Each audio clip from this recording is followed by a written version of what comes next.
Chegou a hora da nossa reportagem especial, que hoje vai falar de violência no trânsito. O que leva uma pessoa a perder a cabeça e até matar? O Fantástico fez um levantamento nacional de brigas que terminaram em assassinatos em 2019. São histórias que mostram as consequências trágicas do descontrole ao volante. O que está sendo feito para conscientizar os motoristas?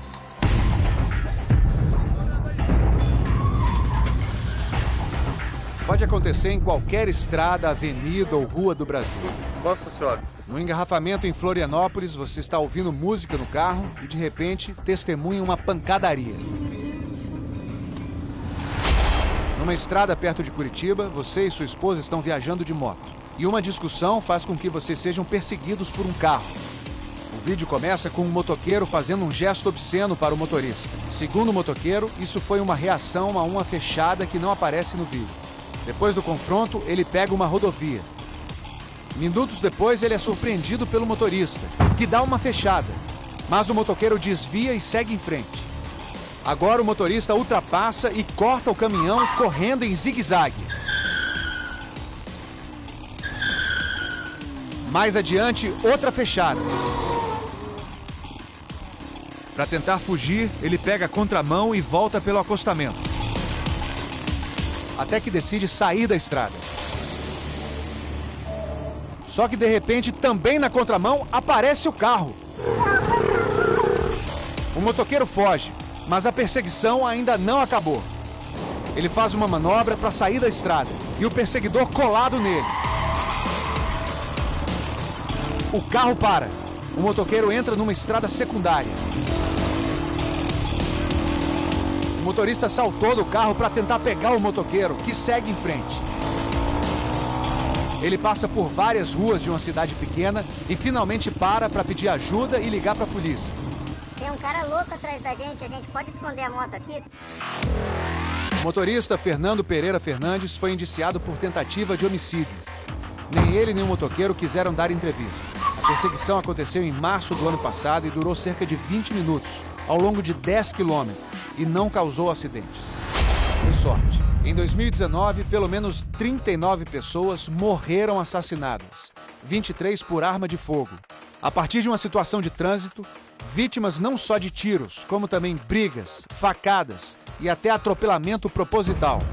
Foi o que aconteceu com o aposentado José Antônio Farias, em outubro do ano passado. Tinha 66 anos.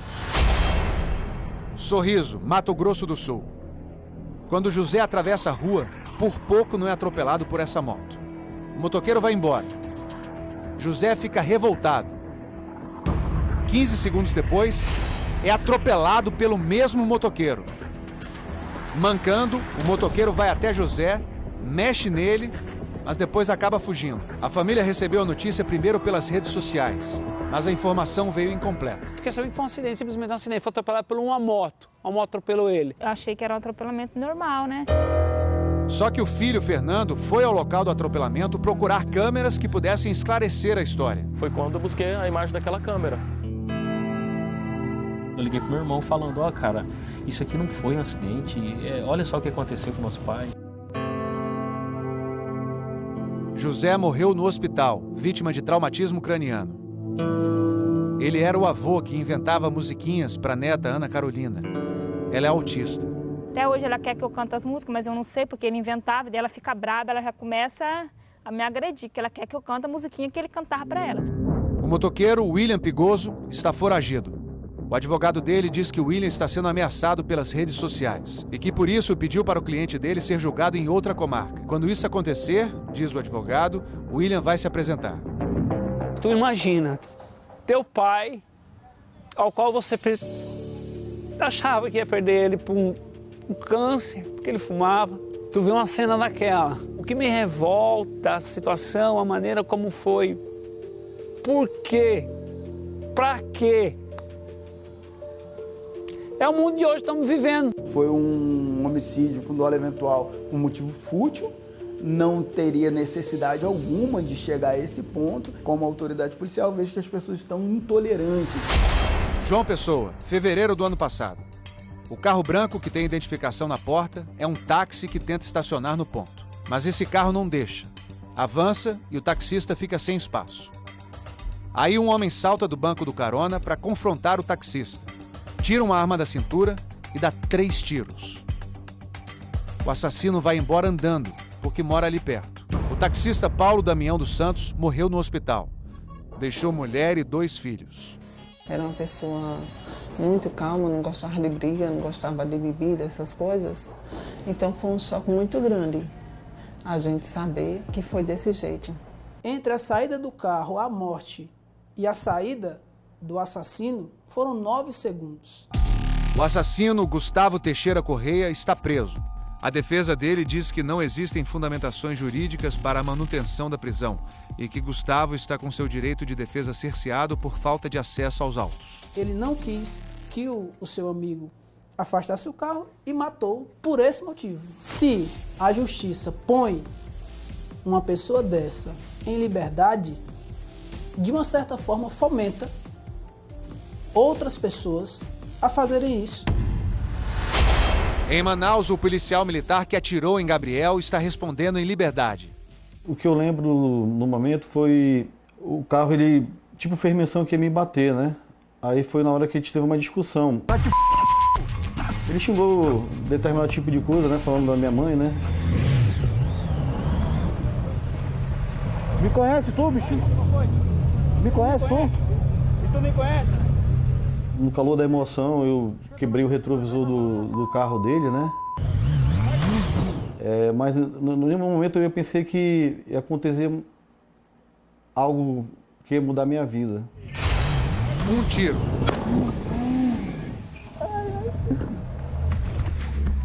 Primeiro eu senti um zumbido no ouvido, aí automaticamente foi desligando os movimentos da minha perna. Tira o capacete, mãe, tira o capacete. No momento que eu levei o tiro, eu liguei pro meu irmão, né?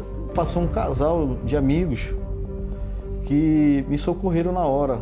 Ai, eu vou morrer, bicho. Falou pra esse casal de amigos meu, fala pros meus pais que eu amo, a minha mãe que eu amo, minha mãe, minha esposa, meus irmãos, meus amigos, que eu acho que eu não vou mais sobreviver.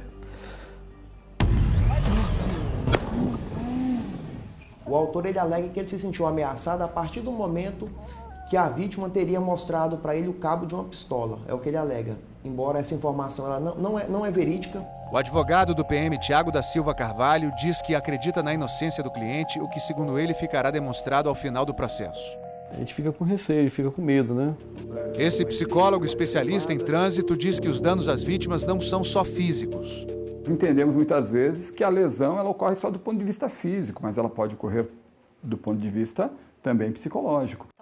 Ele atende pessoas como essa mulher, que prefere não ser identificada. Com ela, a agressão foi verbal e aconteceu porque o carro dela apagou. Eu parei o trânsito, literalmente. E, para minha surpresa, quem veio foi uma mulher.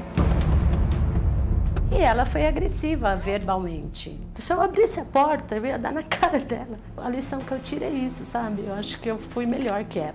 Às vezes uma buzina curta sua que vai gerar um impacto tão grande e ela pode sim, sem exagero, ela pode vir a parar de conduzir. Essa mulher que brigou contigo no trânsito, hoje ela não deve nem imaginar o impacto que ela fez na sua vida. Olha, não, isso eu tenho certeza. Que o impacto que ela fez na minha vida, ela não sonha. E na vida do filho dela, que estava dentro do carro, será que ela deu algum impacto? Mas afinal, por que o trânsito é mais um gatilho da violência no Brasil? O trânsito você não tem escolha. Para viver, você está em trânsito. Você tem um outro porém nesse espaço, que é o que a gente fala, relata o anonimato. A gente não se enxerga no trânsito. O outro não nos enxerga. Por isso que se fala muito, né? É necessária a fiscalização para coibir os comportamentos. Ao se encapsular, né, dentro dessa armadura, né, que são os veículos, né, muitas pessoas se colocam em uma posição ou em uma situação de se achar com mais direitos do que outras. Ou seja, eu desrespeito o outro para reafirmar um suposto direito que eu acho que eu tenho e que os outros não têm, o tanto quanto eu tenho. Um desrespeito violento que afeta mais gente além da vítima. Isso daí continua afetando a vida não só das partes envolvidas, como familiares.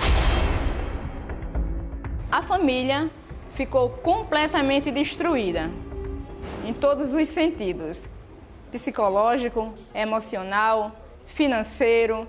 Em outubro do ano passado, Mari de Castro perdeu o filho, José Douglas, numa tragédia que ainda está sendo investigada. Ele estava numa moto. Foi uma briga de trânsito, ele levou um tiro e morreu. Por enquanto, ninguém foi preso. José Douglas trabalhava em 2 fábricas de móveis que são da família. Um tio dele, Aldemir, também trabalhava nas fábricas. Aldemir tratava José Douglas como filho. Meu irmão já tinha problema de depressão, mas sim, fazia tratamento e era controlado. Mas com a pressão psicológica dele não conseguir resolver o caso do meu filho, foi piorando, até chegou ao ponto de cometer suicídio. Depois desse assassinato, o Detran de Pernambuco começou uma campanha preventiva nas ruas e estradas do estado. Fizemos uma parceria técnico-científica com a ABRAPSIT, que é a Associação Brasileira de Psicologia de Tráfego, para que esses psicólogos pudessem atuar. É uma blitz psicológica e cidadã. Os motoristas assistem a vídeos de conflitos, fazem perguntas e desabafam. Para amenizar justamente essas brigas por coisas pequenas, coisas que podiam passar. Se tivesse um momento que não tivesse tão acirrado no trânsito, talvez uma batida, uma colisão, não gerasse até uma morte, como chegou a gerar esse condutor, esse motociclista.